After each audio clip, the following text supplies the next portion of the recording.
and startups. I would like to introduce myself. I am Dr. Mohammad Mehdi Hassan, Executive Director, Bangladesh Computer Council, and the Additional Secretary of the Government of Bangladesh. Please be patient for our introduction phase, and then I will go through the panelist opinion. But first of all, I would like to introduce our today's panelist here, Mr. Wasim Alim, Founder and Chief Executive Officer, Chaldal Communication.com, Mr. Fida Haq, Co-Founder and CEO, Adarsho Pranisheva Limited, Mr. Haq Ishfaq, Research Scientist, Microsoft, and former AI researcher at Stanford and McGill, and Mr. Tanvir Ali, Chairperson, Constellation Asset Management Company Limited. Before going to my panelist, I would like to express about their profile. Okay, Mr. Fida Haq, he is the co-founder and CEO of Adarsho Pranisheva Limited. He is an avid technologist and an entrepreneur. Under his leadership, Adarsho Pranisheva recognized as a leading insured tech entity as per IDRS regulatory sandbox guidelines, is pioneering the use of fourth industrial revolution tech in the agricultural insurance sector of Bangladesh ever since its inception in 2020. Haq believes that through a thoughtful mix of fourth industrial revolution tech and actuarial science, farmers in Bangladesh can have way better and cheaper access to finance through insurance than what startup could afford them. Mr. Haq Ishfaq, Dr. Haq Ishfaq is a research scientist at Microsoft USA. He earned his PhD in artificial intelligence and machine learning from McGill University and Mila Quebec AI Institute. Before that, he earned his BSc and MSc from Stanford University, USA. His research in artificial intelligence focuses on reinforcement learning, language model alignment, and reasoning. He has published in top machine learning and artificial conferences such as NeuroIPS, ICML, and ICLR. He also spent time at Meta, IBM Research, NVIDIA as research scientist intern during his PhD. During his high school days, Ishfaq represented Bangladesh at the International Mathematical Olympiad 3 times. Mr. Tanvir Ali, Chairman, Constellation Asset Management and Independent Director, Startup Bangladesh Limited. Tanvir Ali is among the earliest angel investors and startup ecosystem advocates in Bangladesh. With 15 plus investments in Bangladesh and 60 plus globally, he has invested in supported a wide array of Bangladeshi startups including Pathao, Chaldal, ShopUp, Bikroy, ShareTrip, and Readmic. Originally from Toronto, Canada, Tanvir has lived in Bangladesh since 2006.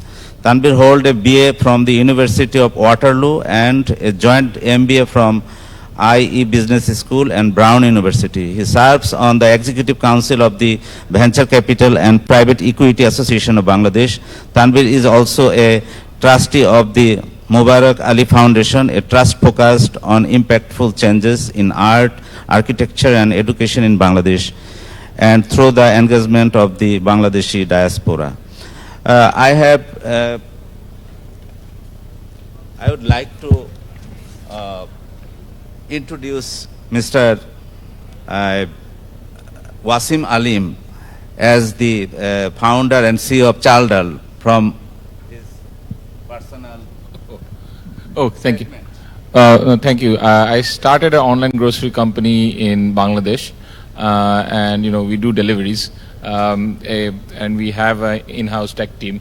We do have some work on AI, nothing foundational, but we are using it on a day-to-day basis. In addition to my work at Chaldal, I mean, I used to work at a Silicon Valley a startup called SigFig, which was a fintech, and yeah, that's pretty much it. Thanks. Thank you, dear audience and my distinguished panelists. Now, as you know that artificial intelligence is no longer a futuristic concept. It's a reshaping industries, economies and societies worldwide. From healthcare to finance, agriculture to logistics, AI is driving efficiency, innovation and competitive advantage. Bangladesh, with its young population, growing tech ecosystem and expanding internet penetration, stands at the threshold of an AI-powered future. Local startups are beginning to harness AI to solve pressing challenges, be it in agriculture, health, education, or commerce.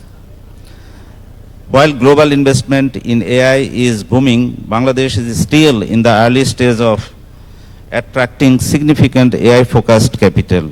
However, the interest is rising thanks to a vibrant entrepreneurial spirit and government initiatives that promoting digital transformation of Bangladesh.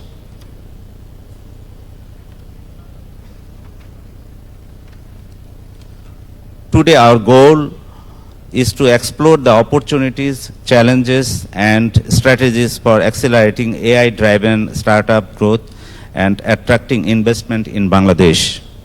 We stand at a fascinating crossroads with a fast-growing startup ecosystem and a young tech-savvy workforce. The potential for AI-driven innovation here is immense, yet we also face unique challenges: access to investment, talent readiness, and the need for enabling policies.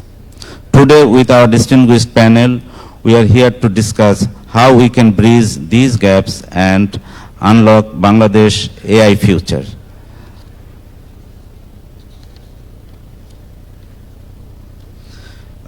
Now let me introduce with our panelists' observation. First, I will go with the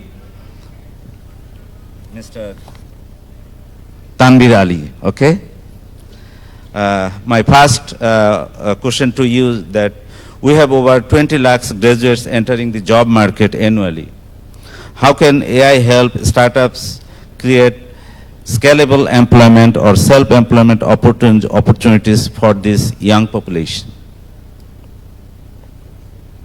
I think I'll have to use your mic. Thank you very much.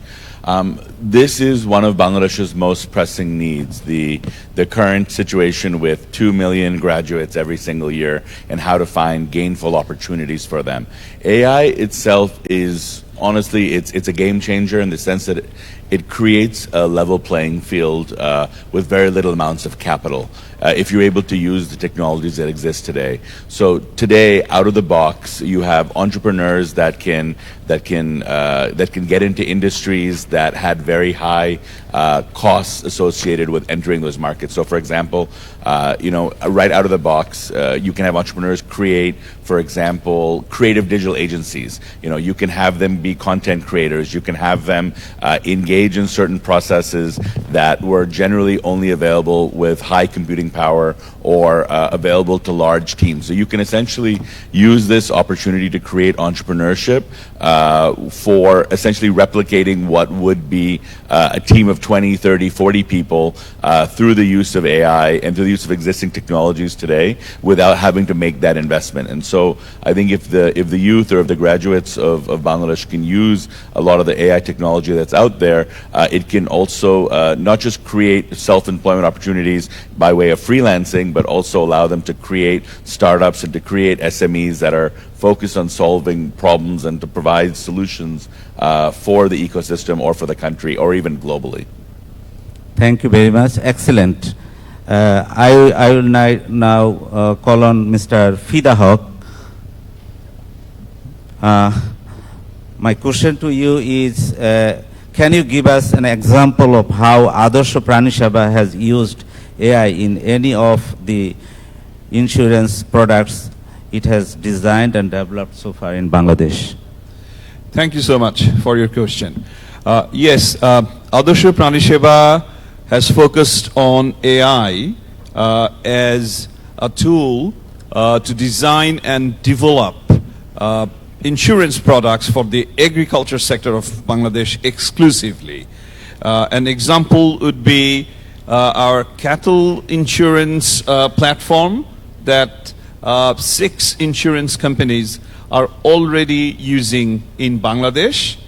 And the reason there was no cattle insurance before, we devised our muzzle detection based cattle identification and insurance system, is it was very hard for the insurance companies to identify a cattle during claim settlements.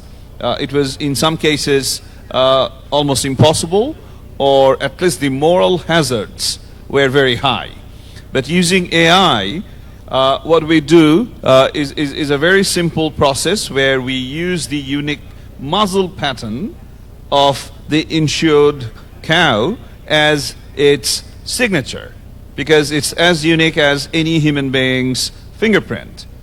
And that has completely wiped out the gray area of moral hazard and has introduced this very essential insurance product that the insurance companies are using now. And cattle, as you know, is a high value commodity for the marginal farmers of this country.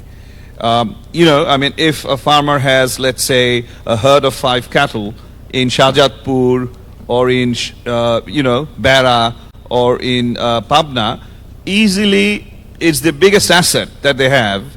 And previously there was no underwriting. But now, because there is cattle insurance, there is underwriting, these farmers are being able to get very cheap loans that were already there for them to take previously, but the banks were very apprehensive of giving these loans to these farmers. So we have solved this whole cycle using AI by introducing this new form of cattle insurance. And we have similar technologies that we have used in apps that measure cattle weight very rapidly and fairly accurately. And currently we are also engaged in an R&D project to detect cows' estrus cycles, like when she is in heat, so that AI, artificial insemination this time, not to be confused with AI for artificial intelligence.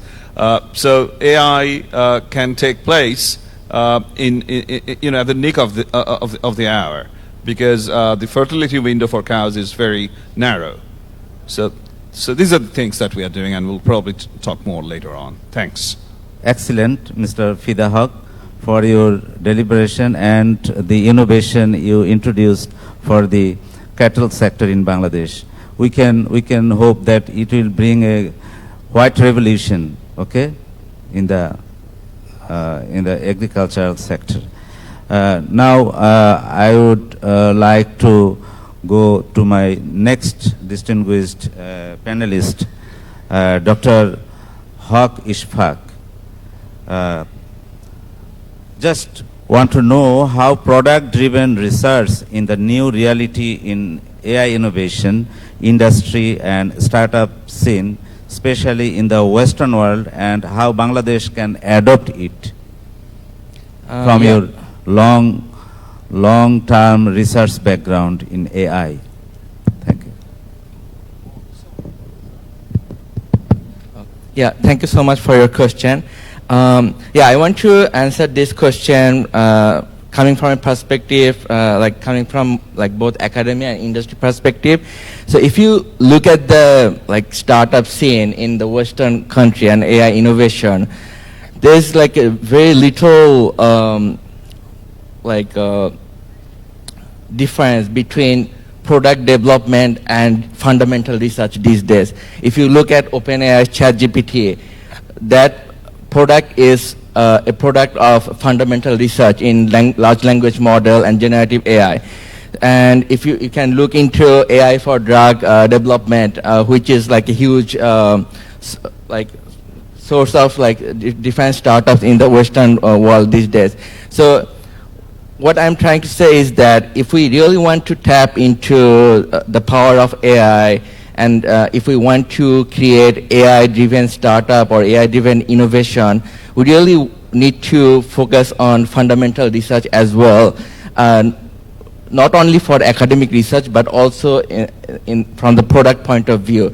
Because like beforehand, like even like couple years ago, like 5-10 years ago, product development can only be possibly be done by software engineers or like other like IT developers. But now the kind of product we are seeing coming from like Western countries or China, like for example, let's say DeepSeek kind of like language model, all of those are like a product of research, fundamental research. So I think like Bangladesh has huge potential by incorporating or like strengthening its fundamental research capability in AI.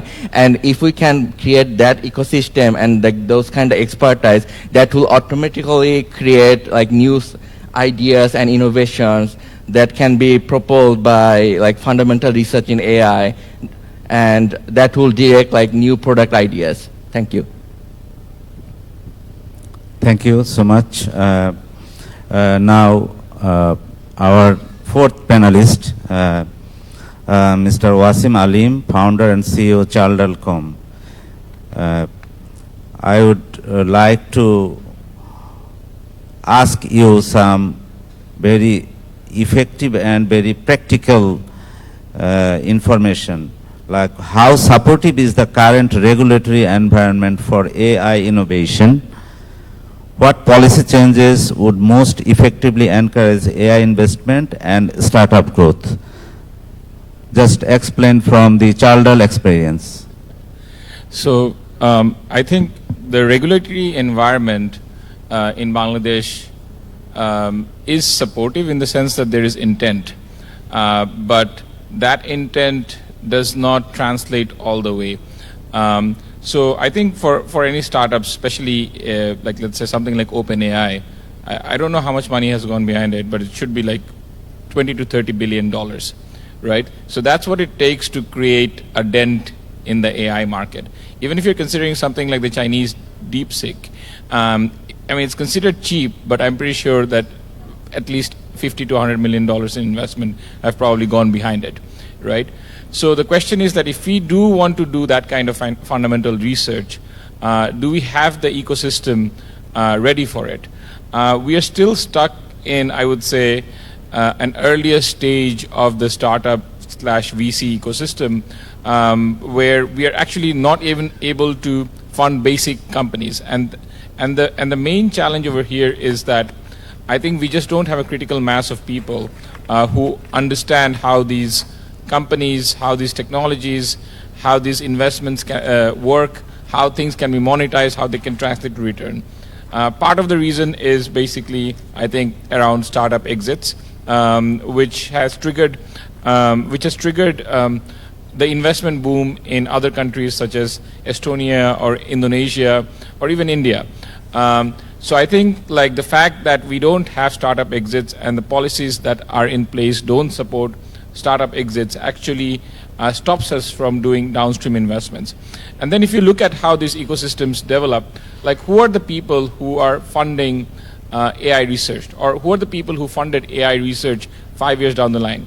So one of the people I know, for example, was the CTO of Skype. So this guy started funding like Anthropic and a lot of the AI training institutes back in 2012. And what's his background? His background was that he got an exit from Skype. So it is not your average banker that will come ahead and fund these kind of investment and make this kind of dent, right? So you will need people who are building upon years of technical knowledge, understanding of how technology works, how R&D works, in order to fund these kind of things. The question is that do we have a critical mass of people who can do that? And unfortunately for us, I think we don't. So now, on the positive side, I think AI gives us an advantage in the sense that I think AI actually helps train the self-curious person, right? So basically, if there is an analyst at a bank who wants to learn more about how Google's moats work or how Google search algorithms work, there's never been a better time. He may not have access to the engineers at Google, but his access to the ChatGPT module itself can give him sense of how to analyze this investment. So I think what we need to do is we need to use the AI tools to turbocharge the ecosystem so that we create at least 10,000 individuals who are smart, able to analyze things from first principles, and also is able to take some risk. So one of the policies that is there is that, okay, maybe you have some smart individuals, but they're not the same person with capital. So the question is that how do you get capital into the hands of, let's say, a smart BUET grad who doesn't want to do a startup himself, but wants to invest in startups? Can we give him $2 million to invest in 10 of his friends? So I think we need to do some sort of hacking like that if we want to accelerate this ecosystem. Because if we are relying on traditional banks or insurance companies to come ahead and create a startup ecosystem, I don't think that is going to happen. And we can look outside of the country, but I think even outside of the country, like what we're seeing is a trend of deglobalization of capital, where capital in Europe tends to stay in Europe, capital in Middle East tends to stay in Middle East. And that's very bad for a country like us with huge human potential. So yeah, that's so to summarize, I think exits. Number two, how do we create like smart angel investors who are tech savvy? Number three, I think the government needs to do more in terms of, let's say, at least plugging in $1 billion into the startup ecosystem.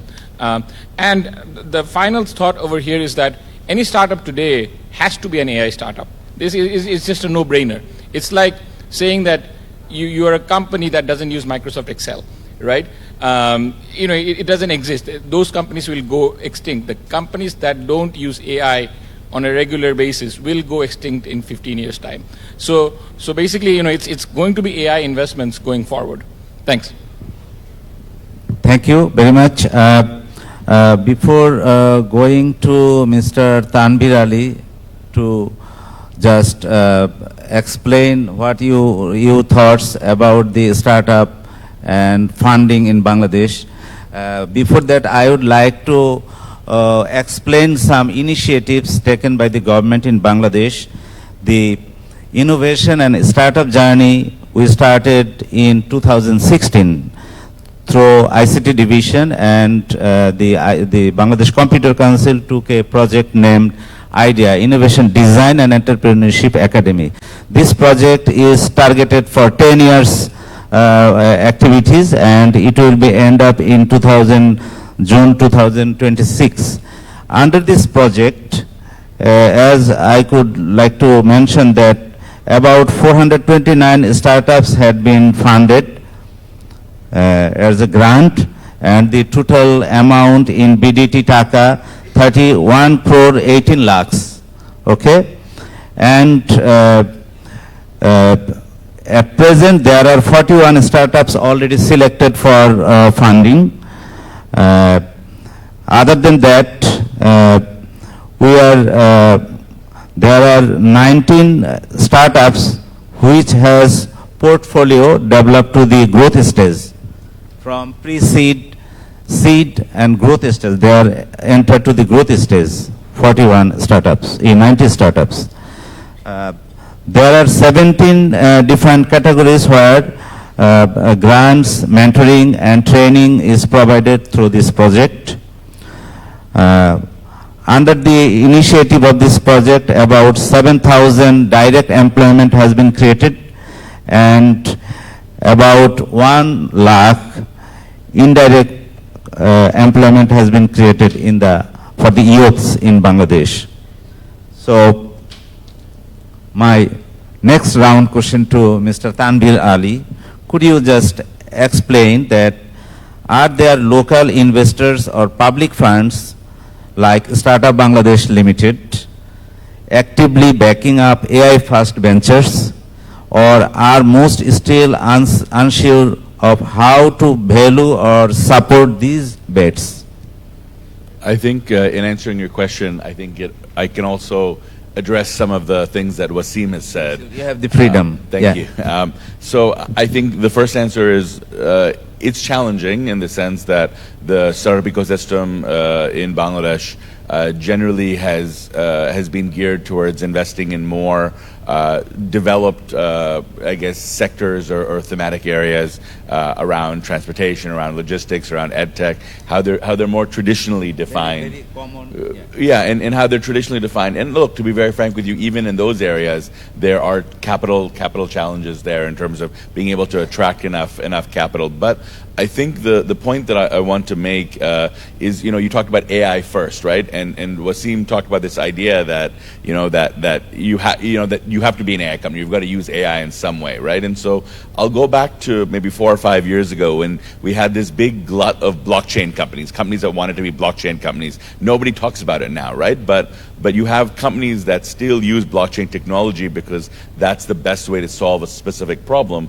And I think that that AI has become so ingrained and is so ingrained that other than if you're dealing with the top 1 or 2% of like foundational models or LLMs, where you're doing things on a very different level of research that is also very capital intensive. I think for a large degree of the startups that we're talking about in Bangladesh that we see today and will see in the future, AI will just have to be a natural part of it. I think that there's no doubt about that, right? But they may not necessarily be called AI companies, right? They may be companies that are solving specific problems or addressing certain needs, and the use of AI is just the most effective, most efficient, and the most intuitive way to solve that problem. And so I think that how we use the term AI will also change, and how we allocate capital, like how we make investments into companies that we consider to be AI companies or AI first, or startups that integrate AI into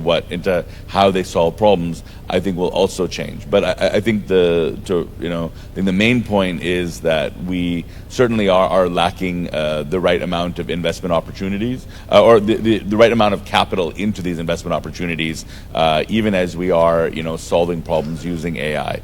Startup Bangladesh could be a good opportunity to be able to prioritize those investment opportunities, or to prioritize that area for investment, whether you are solving a problem using AI or you're an AI first company.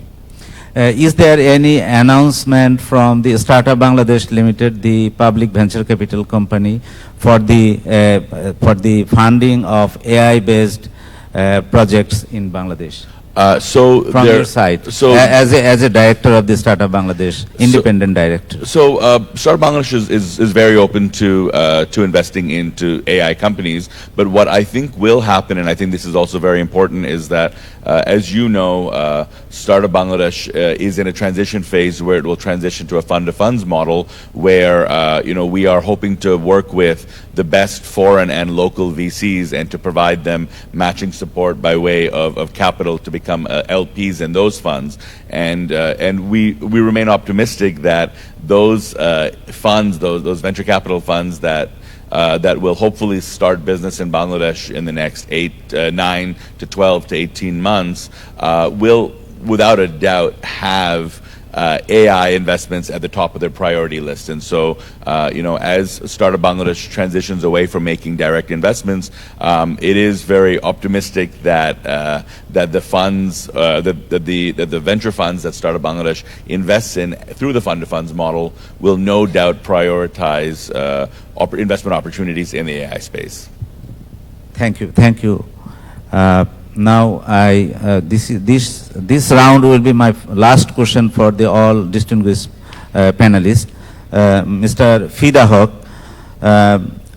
you already running a agrotech AI innovation, okay, products in dairy sector.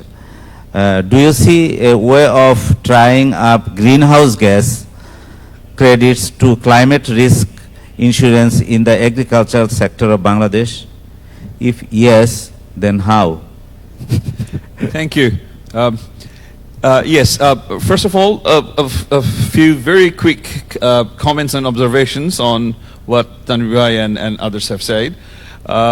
We did apply for both IDEA and to Startup Bangladesh during the previous regime's time, and we were refused both the times. That's just an information, but I'm sure I'm not alone. So, the thing that we all really would seek for in the way these results or the scores or the actual funding is done is complete, objectivity, where projects are, evaluated on their merits and not on what the founders are posting on their Facebook pages. Can I just address that before you answer your question? So, I was recently appointed as a director just about 5 months ago, so I have no previous experience with the previous administration of Startup Bangladesh. But I do want to say that I think that there is a bit of conflation here in the sense that I've heard from a lot of people that they may have been rejected investment from Startup Bangladesh. And I think that we need to delineate between the political nature of why some people may have been rejected versus the flat out idea that there's some bad investment opportunities out there, that there's a lot of shitty startups. Sorry, and I'm not speaking about yours, just to be clear, right? But the thing is, if you look at like venture capital funds, they usually will invest in between 1 to 2 to maybe 3% of all the investment opportunities that they receive, right? So they'll receive 300 pitches, maybe 500 pitches, and they'll invest in maybe 2 or 3 or 4 of those startups. It doesn't mean the other ones are bad. Maybe it doesn't fit their thesis, their mandate, their capital allocation strategy, or it just may not be a good fit. Right, and so I just think that there's a lot of reasons why a startup may not receive investment, and I think that it's important to get a bit more nuanced into the why rather than us just writing it off, because I've heard that a lot. You're absolutely right, and I know that you were not there as the director of the board. But I just thought I should still mention that nonetheless. And coming back to your question, Mehdi bhai, yes, I think. Sorry, before even going to answering your question, very quickly, we're not an AI company as such. We are a problem-solving company that is focusing on solving this almost absence, not just lack of, but absence of insurance in the agriculture sector. So we started with cattle insurance because it was an easier target because of the reasons I have already said, which is basically large ruminants. In the Bangladeshi context, cows and buffaloes are way more expensive than the farmers, total asset that they have or possess. But we have also already ventured into crop, especially rice, insuring rice farmers using a technique called area yield indexed insurance. And as we all know, both the livestock sector and the rice fields are the biggest polluters of some of the most corrosive greenhouse gases. And on the other hand, this added, the onus of having to pay the premiums for the insurance policies that the farmers are buying now, this is a new expense to their already strapped coffer, so to speak. On the other hand, we have these greenhouse gas exchanges. We don't have any in Bangladesh, by the way, but the overseas exchanges are also buying methane emission reductions or CO2 equivalent emission reductions, no matter what, or no matter where the actual emission reductions were done, as long as they can be proven by methodologies dictated by Article 6.4 of UNFCCC. So I think there is a solution where the premiums that the farmers will have to pay for the agricultural insurance, those that are becoming available, made available by companies like Adarsha Pranisheva and others. There are a few other players as well. They should somehow be linked to the credits that we can also get from the greenhouse gas exchanges by following the GHG emission reductions, following methodologies that are acceptable to them. But this is an undertaking not for the faint-hearted. The government has to take an active interest and set up the building blocks so that this can actually operate in here. And if we can really make this happen, if we can get this to work, I can assure you that we're talking about tens of billions of dollars coming into the country for the greenhouse gas emission reduction efforts that are going on, and that can actually be amplified in future. Thank you. Thank you. Now, Dr. Haq, you are a very researcher and very live researcher in AI, especially you are working overseas. So just share your research results and thoughts by how academic research can inspire such product-driven research for product innovation in Bangladesh. Yeah, thanks a lot. So, I think the way I see it is that when we have, one of the observations I've been seeing throughout the day is that when we talk about AI, we are talking a lot more about just application or problem solving in AI, but we have like a huge human capital, like in terms of like students and all these things in so many universities. So, like looking like let's say making like 10-year plan or like 15-year plan, we need to build like the next generation of researchers from Bangladesh, like just the way our neighboring countries are doing for years. So, if we can like grow like in-house talent in like research, fundamental AI research, and it doesn't need to be like for making an AI company like OpenAI or like DeepSeek or something like that. It's just that like a group of people, a group of like a workforce who has like very strong fundamentals in AI and research, they can just like come up with like very like innovative ideas on how to like solve certain problems. For example, like one of the panelists has been just discussed like how AI can potentially be used in like crop yield and such. And I remember like when I was a master student, or maybe like towards the end of my undergrad at Stanford, one of the professors at Stanford, I think he was the first one who like showed like how deep learning can be used for like crop yield prediction just by using satellite image. And that's like just an outcome of fundamental research from an academic setting.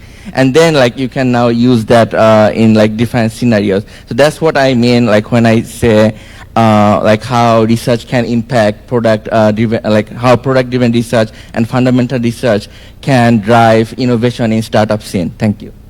For your kind information and for the audience, I would like to inform you that under the Enhancing Digital Government and Economy project, we have a special initiative called Research and Innovation Centers with the tertiary level, that is from university.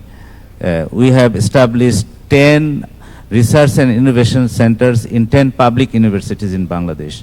And as you know that Jahangir University is working in the biotechnology, okay? The Shere-Bangla Agricultural University, they are working with precision and smart agriculture that will use lot of AI technologies, okay? And BUET is assigned the EEE department with the nanotechnology, okay? Semiconductor industry to promote. So I think that we can, our research centers can collaborate with you. You can guide them how AI could be integrated with all the 10 RICs, because everywhere AI is very crucial and disrupting or transformative technology.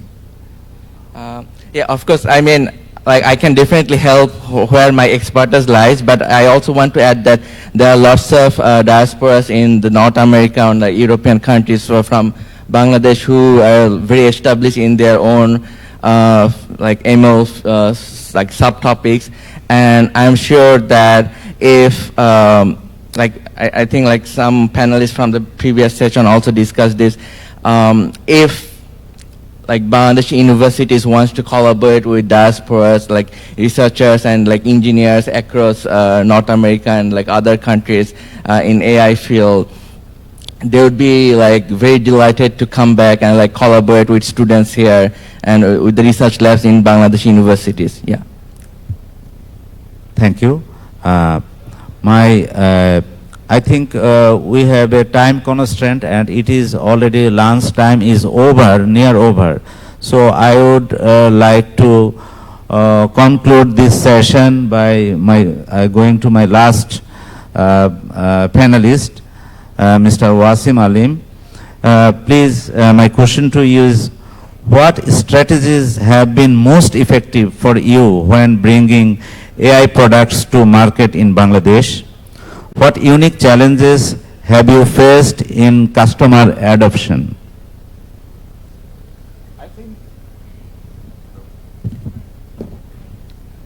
I think what we have found is actually AI products are more easily adopted. If you look at the trends around the world, and if you look at like the adoption of ChatGPT, it's faster than almost anything that the world has ever known. Right, like getting to, I don't know, like 100 million users. I think I doubt, I don't know if it's the fastest product ever, but it definitely is one of the top 10 products out there.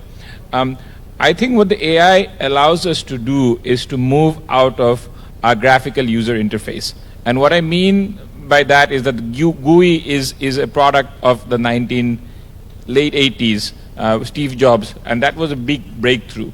And with AI, we're seeing another user interface breakthrough. So I have my 9-year-old daughter, and she converses with ChatGPT in Bangla. And she asks it questions, and she talks to it like a friend, right? And, she gets to know about things.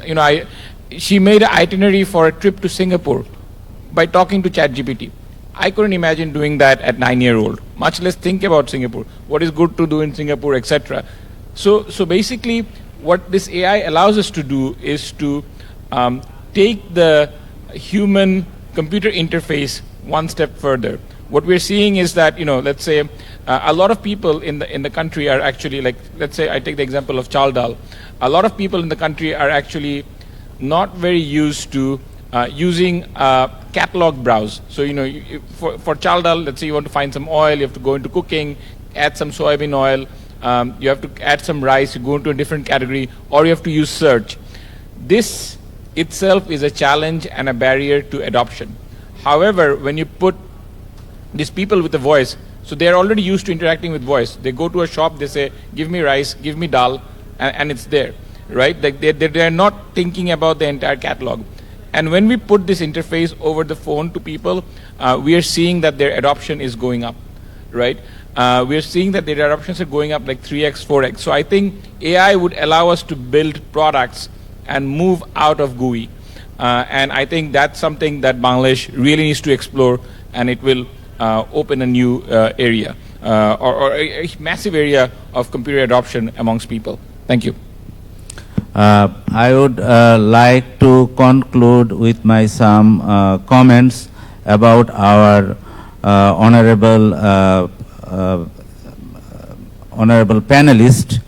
As your thoughts and insightful recommendation will bring us to rethink about our present businesses and our present way of innovation to a very optimistic and effective AI-based innovation and service delivery for the citizens in Bangladesh, and it will boost up the the overall GDP of Bangladesh, and I hope that the government is very supportive to support or to fund startups, especially for AI startups, and also to support the research through academia in the field of AI for our digital transformation. Thank you all for your passion, hearing and presence for this important session on AI investment and startups. Thank you all. Bye.